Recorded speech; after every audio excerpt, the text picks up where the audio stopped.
Hey everyone! So, when you're starting a new school, you have to ask yourself, what's the foundation we're building on?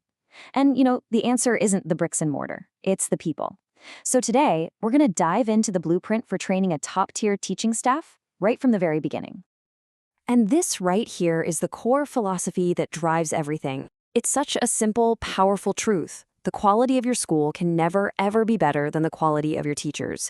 That means the single most important investment you can possibly make is in their skills, their confidence, and their professional growth. So here's our game plan. We're going to walk through 5 essential pillars of a great teacher training program. We'll start with why this all matters so much. Then we'll get into the practical stuff, like a technique called micro-teaching, mastering the classroom, using active, engaging learning methods, and finally, setting those professional expectations that tie it all together. All right, let's kick things off with the fundamentals. Why is a standardized school-wide training program so absolutely essential, especially when you're talking about a brand new school? Well, without a unified plan, a new school can get chaotic, fast. You end up with completely different teaching styles from one classroom to the next. The discipline system is a mystery to everyone. Paperwork is a mess. And what does all that lead to? A really frustrating, uneven, and unpredictable experience for the students. A strong training program is the direct solution to all of that. It creates a consistent standard for teaching quality. It establishes a discipline system that is clear and fair across the whole school. It leads to way fewer parent complaints. And, maybe most importantly, it builds a powerful, positive professional culture from day one. That culture becomes a force multiplier for everyone's success.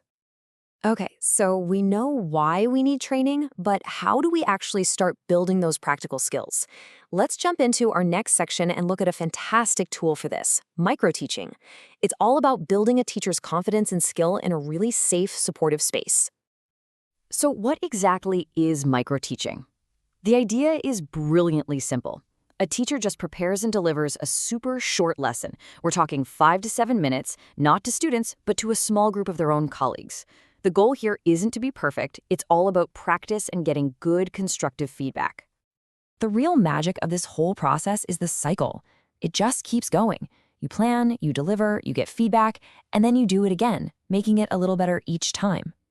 This loop lets teachers develop their skills incredibly fast, all before they even step in front of a real class.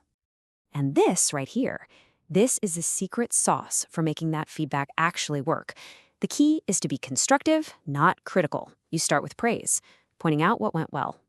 Then you offer one specific suggestion for improvement, and you end with another piece of praise.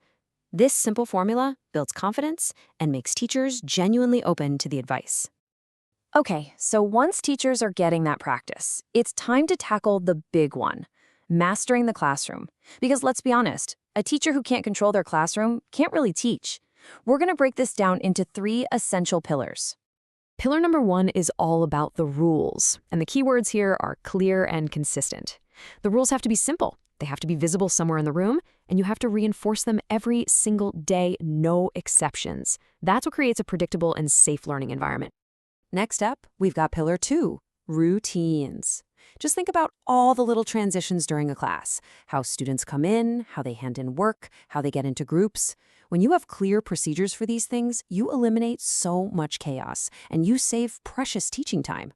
It frees up brain space for both the students and the teacher to focus on learning, not logistics.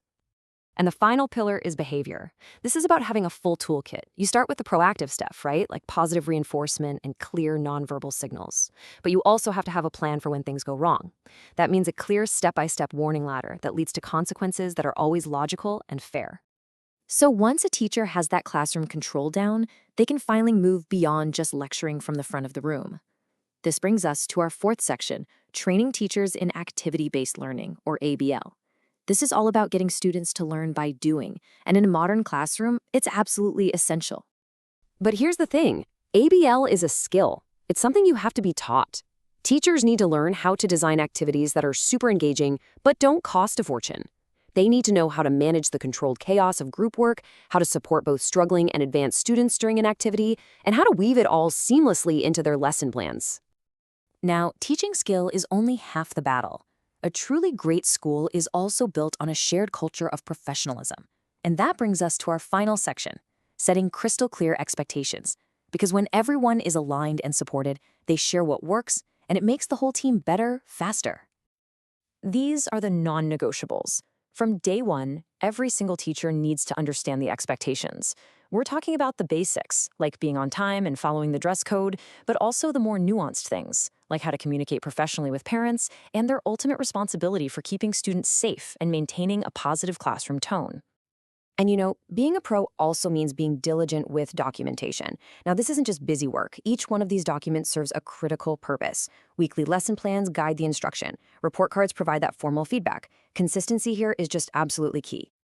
As we start to wrap this up, it's so important to remember this point. That initial training you do before school opens, that's just the start. True excellence comes from building a culture where professional development, learning from each other, and just constantly getting better is a normal, expected part of the job, all year long. And really, it all boils down to this simple, powerful equation. When you invest in training your teachers, you empower them.